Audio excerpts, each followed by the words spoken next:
Good morning, it's Brian. It's the Art of Startup War over here at Expert Dojo. I have a brilliant entrepreneur, Afonso, who started an amazing company called Suavei.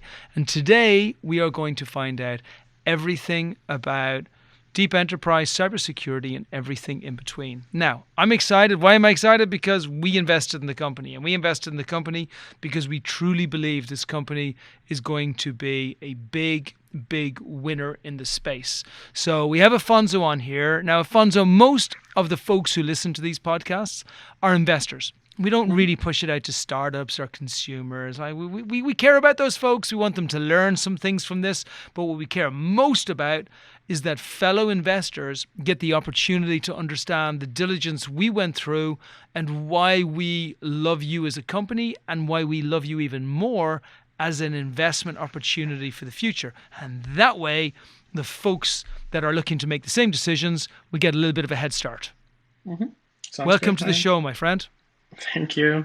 Glad to be here.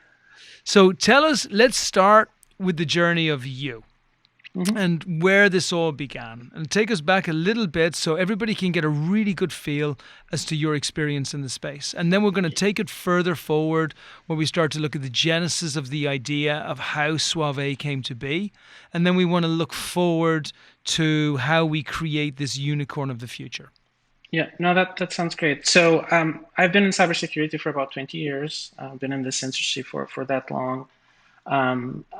When I moved to the US in 2003, I kind of focused mostly on a combination of the technical side and the sales side, kind of set in between the two. So I've been in front of a lot of very large customers. My expertise has always been with large enterprises, always the larger deals. Helping on the technical side, not really as a sales rep, but helping out. And over that period, especially when we started getting into the mid 2010s, 2015, 2016, I had already been working specifically with vulnerability management companies like Qualys and Tenable and at Foundstone when they existed before they were acquired. But I started hearing the same thing over and over again from the customers I was talking to. At the time, I was working for Tenable. I was trying to sell Tenable products, and the technical guys at the customers kept saying, "Well, this IoT thing is really making the current vulnerability management products kind of useless. We can't keep up, right? We can't. There's so many different devices out there, not only in terms of volume, but in terms of diversity of devices." All these products you guys are trying to sell me, they all look at them and see it's a Linux box, but it's not a Linux box. It's, a specific, it's a Foscam camera. It's, an Apple TV. It's not FreeBSD. It is an Apple TV. It's not an iPhone. It's an Apple TV. So they were having this problem that was creating a lot of manual labor.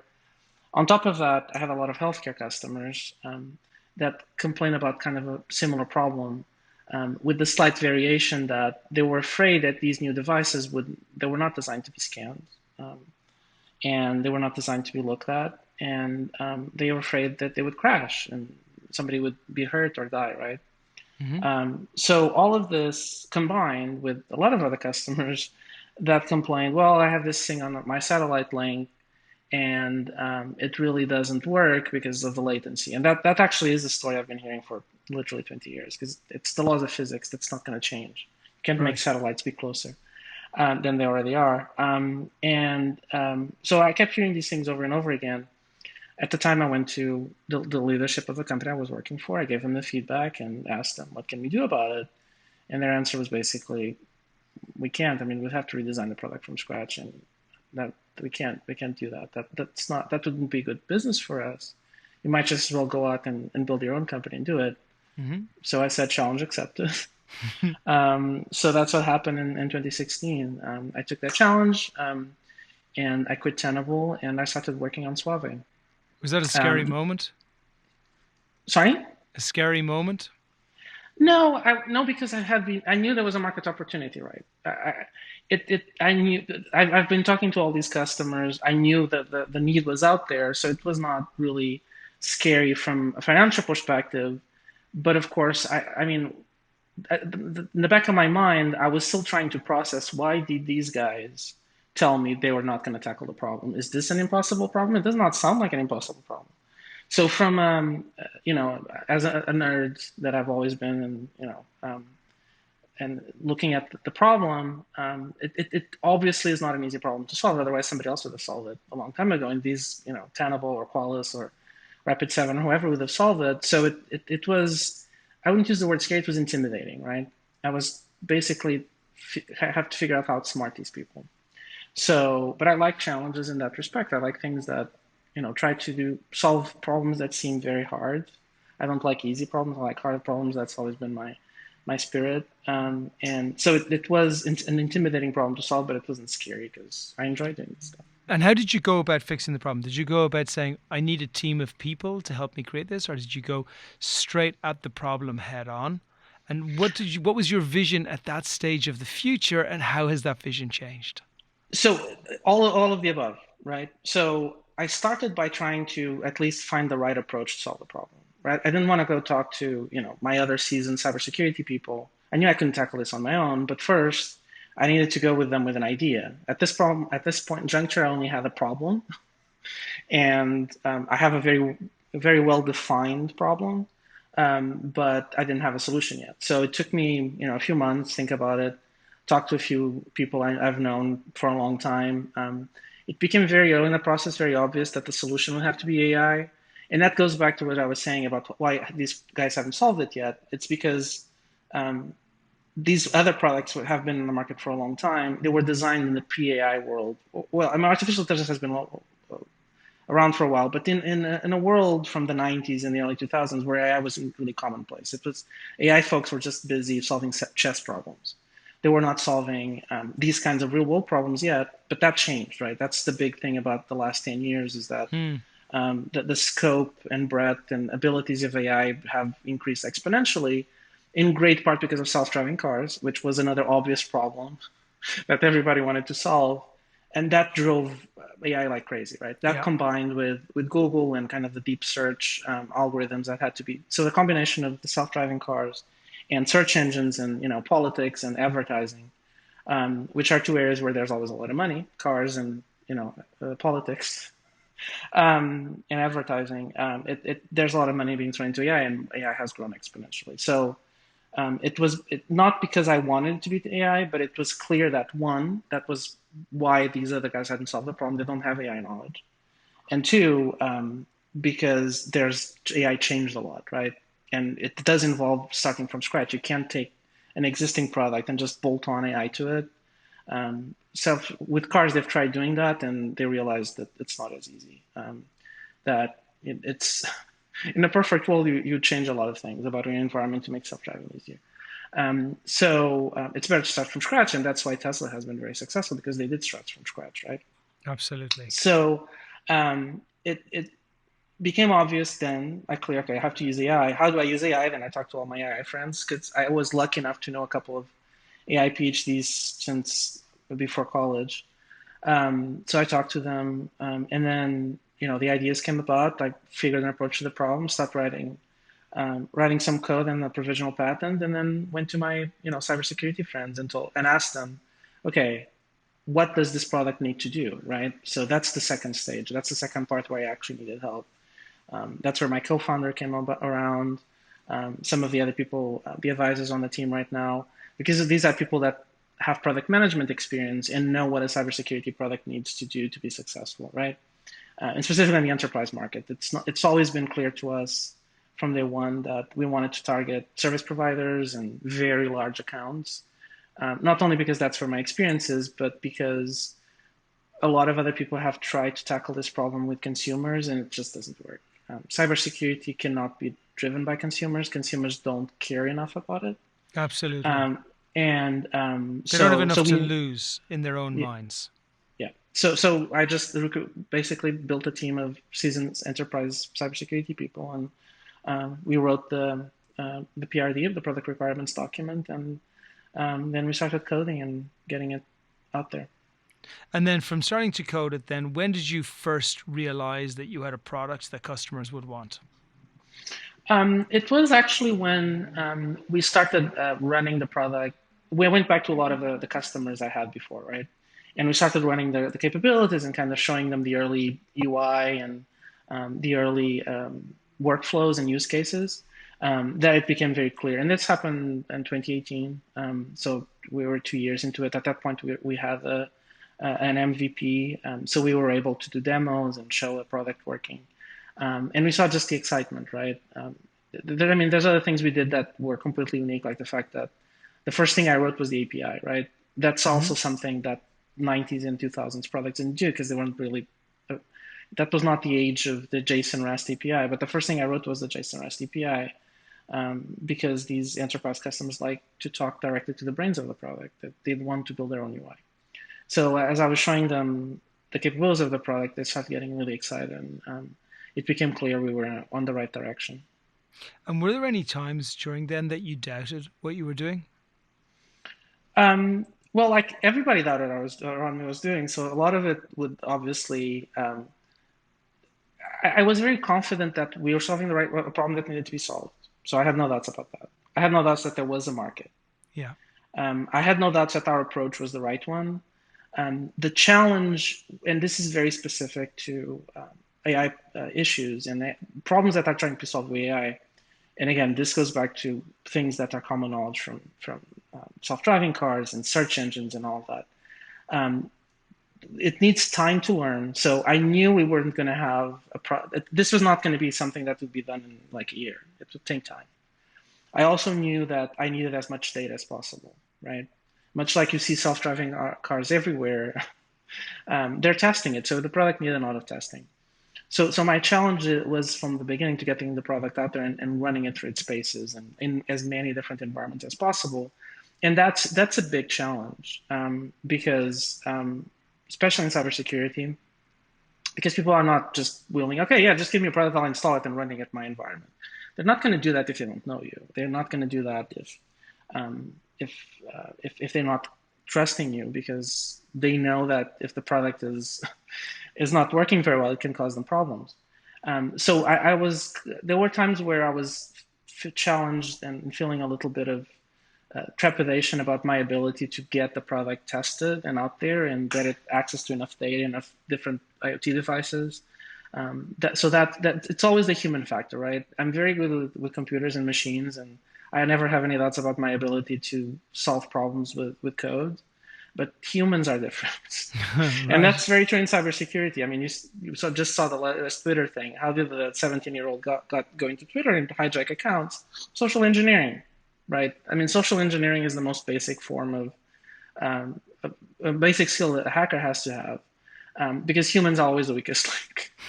And so in this case, that's where my doubts were. I mean, would people allow me to test the product in their environment and give me enough good data, so I could make the product more effective and efficient? So that's where my trepidation always And was. they did though, right? You got them They to did, yeah. allow you to It's do it with smaller projects first, and then expanding it out as they built more confidence. Yeah, I guess I can be very persuasive. Yeah, Nice. because the problem is serious enough. I think that was it's kind of, for me, it's kind of a good news bad news situation, right? Because on one hand, it shows you how desperate people are, that how big the problem is, but the fact that people are really have a huge issue makes them more receptive to trying out something different, because they know that what they have is not working. So, of course, as a cybersecurity person, that makes me more nervous because it makes me understand how bad the situation is. But in this case, it worked out in our favor. And then talk me through that first customer. We don't have to use the customer's name, but talk me Mhm. through the situation that they had, the challenges that they were being faced, the implementation that you brought in, even if it was just a pilot, and then the different situation that they ended up with because of working with you. Yeah. So the problem they were facing, and this goes for every single person I talked to, it's very consistent. They were at a point where they just gave up on scanning 80% of their network. So what that meant in practical terms is that they turned off the products they do have, some of our so-called competitors, they turned it off completely and just were not scanning 80% of the devices network. They knew they had the devices out there. They had no idea what the devices were. I mean, they saw the IP addresses, so they could size the problem, but they weren't even trying to scan them. because when they did, it would take a long time, consume a lot of bandwidth, and then they would start just getting, oh, it's 10,000 Linux boxes, when they knew there weren't Linux boxes. It was something else. So that's the situation they were in. The problem with this, the seriousness of that is, if you're not scanning the devices for vulnerabilities, you don't know how big your vulnerability problem is. You don't know what software versions are running. You don't know whenever new vulnerability comes out, and new vulnerabilities come out every day. Like just last week, we had a new creatively named boot hole from on all Linux boxes on Grub. But I mean, there's a big one on the headlines every week. So you need to scan your devices every week. They hadn't scanned them in years. So they Are had they, are no they idea what they had out unique, there. by the way? Are they unique in doing that, or do other companies reach that level of frustration? Because it does seem incredible that a company would not even not scam, but like just not take this with the highest level of just Well, scariness. the people in the front lines, the security people, the cybersecurity people know that this problem exists. And at some cases, they haven't told their management, or because they don't feel that there's a solution, right? That's why they're so receptive when we approach them. The problem at management level, people don't know this problem exists. And a good comparison I have is, because I love that I'm just remembering that because I had to deal with that today, which is mailing, insuring your mail. When you send packages, most companies don't insure their packages. They just assume, okay, if you're going to get lost, and we'll just refund the customers for those. So basically, you're self-insured in a way. So in this case, a lot of companies are just playing Russian roulette, and they're just assuming they're not going to be hacked. Hmm. The vulnerability is out there, but they're like adopting if I don't see the problem doesn't exist. If a tree falls in the forest and there's nobody there to hear it, does it make a sound? So they're just like, um, Oh, I haven't had that analogy in maybe 20 years, and I've been waiting for that analogy. I yeah, always like, does it make a sound? Now you're gonna be thinking about the damn tree in the forest all night. yeah. But Okay, that's go exactly on. what's going on, right? So, and in some cases, they do get hacked. They don't even know. I mean, the tree does fall. Nobody notices it. I mean, there's a whole other set of companies out there which we're trying to partner with that actually take care of that part where they tell you if the tree has fallen. In many cases, they don't even know if the tree has fallen. So So are when they taking just to this point? Are they just trying to? Are they almost if we compare it to a castle? Are they almost just leaving all of the doors of the castle open, but they've got all of their guards standing around the yeah, jewels that happen to be downstairs and saying, "Listen, they can go wherever they want to do. They can kill a bunch of people if they want to. They just can't touch these." yeah, but they do. Sometimes they do, and the reality is, but in many cases, nobody ever notices it because nobody even knows. In many cases, management doesn't even know how many jewels they have. They have data out there, and that's why we target service providers. It's their customers' data. The service providers don't even know. The customers themselves don't even know sometimes the data is stolen. 6 months later, it shows up in some dark website, which happens all the time. How many times have you gotten warnings from some service telling you, "Oh, your username and For password was sure. exposed," or your credit card was exposed, so you start seeing weird charges on your credit card. That's like a year after the hack happened. And that's when people like insurance companies get involved and people go back, okay, what happened? They go into forensics, which is another set of cybersecurity companies, the forensics people, which, okay, we now know the tree has fallen 6 months ago. Let's go figure out how did the tree fall, exactly what happened, what kind of tree it was, what was the tree, where is it. That's the thing, right?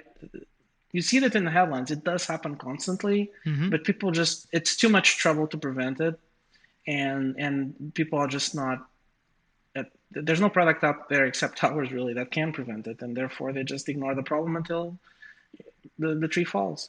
Incredible. And then, so how have you dealt with adoption? Because the thing about your product, it's a continually evolving product, right? Mm-hmm. So talk to us a little bit about both some of the challenges and then some of the amazing opportunities that have come from having such a young and innovative team. And I'm guessing the opportunities are a little bit like why your ex company didn't do it, because you need tremendous innovation to be able Yeah, to build something like this, but also speak to some of the challenges of building it because it's just a huge, huge objective.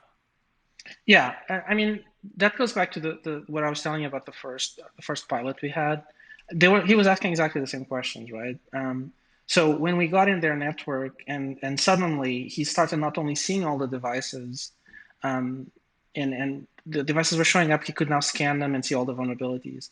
Now, so the funny thing that we noticed that, and we kind of already know that coming in from our experience, a lot of it, um, a lot of the other companies, they spend money on finding new vulnerabilities, right? And that kind of goes to your question. A lot of it is research and development in finding new vulnerabilities. The thing is, most of the new vulnerabilities are being discovered by third parties. And again, I'll give you the example of boot hole and all that. So there's already a lot finding the vulnerabilities. There's a lot of hackers out there, the white hat hackers, that are spending a lot of time and effort, and they do it some for ego, for other they get paid to do it. So finding the vulnerabilities themselves is not a business we want it to be in because there's other people already seeing that, and that information has to be shared. The U.S. government has databases. There's a bunch of databases out there. But for some reason, these other companies do have like hundreds of people literally spending time and effort also trying to find vulnerabilities, and they never do. Somebody else does. And if they do, they have to share it. So I'm like, I'm not going to, tackle that part of the problem. I don't have to. So we had to focus on the part that is broken in other products. And this is where this first customer was asking me, okay, now you're solving this one problem. And the problem is very, very specific, which is we do an active scan without overwhelming the network, without taking too much time, and while still identifying the devices correctly. So this is actually a very small problem with a very difficult one. Mm-hmm. Um, and this is where starting from scratch helped us, and where our knowledge helped us, right? So essentially, it is it's a very we try to stay very focused and solve a very specific problem rather than get dispersed and completely lose focus and try to solve 15 things at the time. When of these 15 things, 14 already been solved, and people are solving it every day. So we just focused on this very specific issue, and by using focus, I mean between the all of us and the team, we were able to crack it because by taking that laser focus, we could figure it out.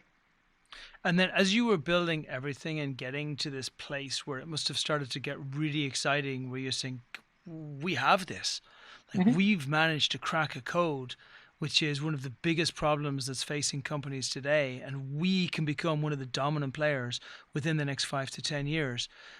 First, how was that moment? And then second, how was your relationship with investment at that stage? So this actually happened. The story I'm going to tell you. This was with one of our pilots too. Happened before we got any investment besides our own. Right, we were for a little bit we were bootstrapped plus time, of course. Mm-hmm. Our investment was in time. So while we're still bootstrapped, basically we could only know for sure as we were deploying in these larger environments. So in this first customer, the customer gave us a couple of objectives. We've run probably hundreds of POCs between the three of us, in all kinds of environments. So we always define objectives in the beginning. So when we define the objectives, he said there's two things you need to do to be a successful POC. One, you need to scan the network without anybody noticing that you're scanning the network. And two, you need to correctly identify an Apple TV I have buried in there that nobody else can. And I'm like, why an Apple TV? And he said, well, because nobody else can. Everybody else thinks it's an iPhone, and it's actually my Apple TV. So I want to give you one objective. If you can crack that, I'll be very impressed. And I went into it like, okay. I just like very slowly pressed the button, started the scan, and we started running the scan. And then literally 30 minutes later, the report comes out. Um, and like the first item on the list was the Apple TV. It went down to not identifying the Apple TV, but the exact model. And our customer was like, "Wow, I did not see that coming." So that was one of those happy moments. Beautiful. But it even got funnier the next day because he said, "Okay, I'm going to run a scan in the morning when there's people around." And then he came back and emailed me the next morning and it's like, "Well, I noticed that the scan today took longer than 30 minutes, but I also noticed that nobody noticed that the scan was running." And I'm like, okay, that means the product is working. And he was like, what do you mean? Well, because it slowed down the scan so nobody would notice it. That's how it's supposed to work. Wow. So we got the two check marks. So I was very happy that day. And that was all before we even got our first investment. Beautiful. And then, so what comes next? Well, obviously, we're going for a big raise now. We are Hmm. ready to take over the world. You've got a product which is proven. You have a market which is desperately looking for the product. You've got a team who are champing at the bit. They're just ready, right? They're Hmm. drooling and ready to get out there. So, talk to me about what comes maybe over the next 6 months to year to 2 years. Yeah, right now we basically need to build a sales team from the top. I mean, everybody in the company right now, we're a bunch of nerds and product managers and engineers. Um, and focused, laser focused on making the product better every day. I mean, it's an AI product, so it needs daily care and feeding, only by 3 people, but not 100, but it still needs daily care and feeding. The networking part still needs to be calibrated regularly, so it's as efficient as possible and becomes more efficient every day. We're making improvements to our protocol. So we need to build a sales team and get the product out there. I do have some sales experience. My co-founder does too.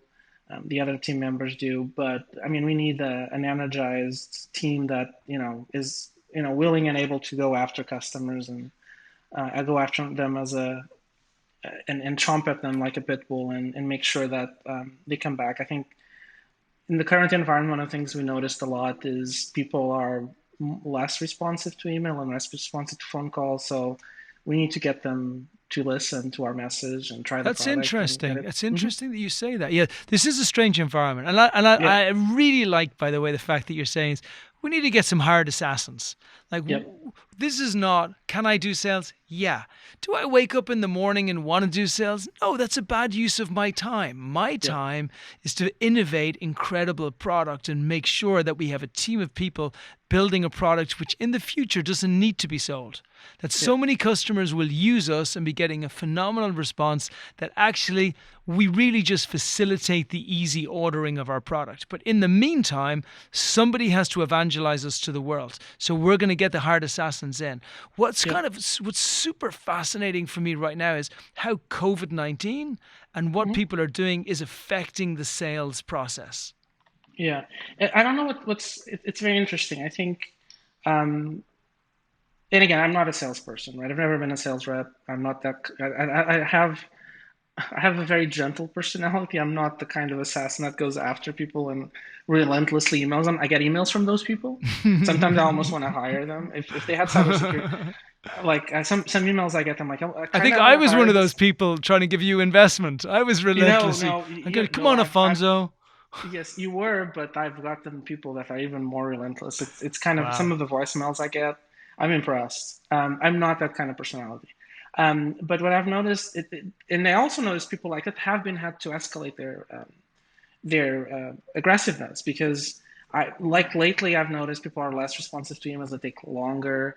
There's more of the ghosting thing going on. I think part of it is because so much communication has changed to offline Yeah. that people are getting so much communication, so many phone calls, so many emails, so many on Slack, so much noise there that they kind of numb to it. So getting somebody's attention has become harder, I think. Yeah, but the problem has gotten worse as we saw last week. There's always vulnerabilities coming out, and it's not. The problem has continued to progress in the wrong direction. So, the right direction for us. So the opportunity is still there. We just need to get people's attention. Yeah, I absolutely believe that cybersecurity is going to be the most important industry for growth in the next 5 to 10 years with everything that's happening. And whether we Yeah. talk about 5G, whether we talk about just areas, the amount of people who are just contemplating and creating attacks on companies, it's not going to get any better. And then so Yeah. let's assume you get. I'm sorry, go on, Alfonso. Yeah, one thing you mentioned 5G, and it's interesting. A lot of people, 5G has gotten pulled into a lot of conversations, but I mean, I'm sure you saw the Apple announcement in the last few days. Hmm. So the new Apple iPhone that's going to come out the next couple of months is going to have 5G. And the interesting thing about that with 5G comes IPv6. Our product was designed from the beginning to support IPv6. IPv6 has been one of those things that has been around for decades, but hasn't really been taken off. With 5G, it will. And that's going to make the problem much worse because one of the kind of, not to get too nerdy, but one of kind of the pseudo protections a lot of the IPv IoT devices have had recently is that they're behind the firewall and they're behind network address translation. They don't have a real public IP. So that has protected them from hackers. With the shift to 5G, what's going to happen is a lot more devices are going to have public IPs, probably IPv6 devices. And none of the other products were designed with IPv6 in mind. Ours was. And that's going to make the problem actually much worse. Because without the protection of firewalls and network address translation and all of that, devices are going to be just out there for hackers to take over much more easily with a lot of bandwidth with 5G. And that's going to make things more urgent and make our opportunity even bigger. And it also makes a phenomenal feature to advertise on the back of as well, Yeah. because you're predicting the future, not just protecting for the present. And then, so let's say we raise a couple of $1 million, bring in a great sales team, you spend the money on product development and also product evangelization to make sure that you can get your customers. How do you see the recurring revenue growing over the next couple of years? Well, I mean, there's literally billions and billions of devices, right? So the it's really about getting the name out there and just grabbing the big accounts. If we get into a few large enterprise accounts, especially if they're service providers, our revenue is going to grow exponentially, literally, because it's more about how quickly we can get the product deployed out there. I mean, the size of the market is, if we're talking about, again, billions and billions of devices all over the world, the numbers keep growing. They're doubling every couple of years. So our product is designed to handle millions or billions of devices. So it's basically, we'll sell it as fast as we can due to the limitations of, the growth of a company and the staff, how quickly we can grow in terms of things like customer support. The easiest for us would be to grab a few very large customers and then they deploy, they take over that. And if that happens, it will grow exponentially, right? And we can hit many millions of dollars of revenue very quickly with just a handful of accounts, maybe 10 accounts. I mean, we charge $1 per device per year. If that gives you an idea, so a lot of service providers are managing millions of devices. So like 10 accounts of millions of devices will get us to very significant ARR very Incredible. quickly. So phenomenal growth, and as you've very clearly said, that whenever VCs or investment folks in general are thinking about what a company can grow to, we use very basic math. So we think to ourselves, okay, great, we need to just do island hopping. So first, how does the company get to $100,000 a month, and then how do they go to $1 million a month, and how do they go to $10 million a month, and does a market support this? And the beautiful thing about your space and the specific problem that you're solving in the space shows that actually it's not even a worthy conversation. The more worthy conversation is, can you support the amount of demand that's actually out there right now? Yeah, and that's why we need to partner, right? We can't, especially in the beginning, we shouldn't sell direct. We should sell to service providers, and they can go and sell it to their customers. That's really our primary route to market right now. I mean, we actually started by selling on the AWS marketplace. So that was kind of one way of us to test the channel, because AWS is also a channel. But really, our design, the way we built the product, is to be essentially resold by service providers, and there's a lot of very large ones in the US and all over the world. So that's how we can cope with the get the big deals in, and is by leveraging that service providers as a channel. Yeah, and reselling is huge, right? And there's so many of them, from the AT&Ts and the T-Mobiles and the Hewlett-Packards and everybody else who's out there. The world is your oyster. So we have our next steps. It's an incredible company. I am the biggest fan on the planet of what you're doing. I absolutely love it. We're going to get to work next week, and we're going to start working with some of the big VCs. And you're going to get your head down and keep on working on the product that you're developing. Any investors who are listening to this, we're looking for major VCs to come into the start, especially people who are deep in the cybersecurity space. There's plenty of room for some angels to come in on the back end, but the first one or two, we want folks who can add real value and real support to a company that's going through a tremendous amount of growth. Afonso, is there anything else that you'd like to add that we haven't covered on the podcast? No, this has been great. Thank you for doing this. I really appreciate it, and let's get the word out there. Beautiful. You kidding me? I'm the luckiest guy alive. We're on your cap table. And any other investors should be feeling the same level of greed as you're listening to this podcast. Yeah, Okay. Thank you, sir. Can you share your email address and website for yeah. everybody who's listening? So it's Afonso at Suavei.com. So Suave is spelled Suavei. So it's a .com. So and the website is www.suavei.com. Beautiful. Okay. Thank you, my friend. We begin. Thanks, Brian.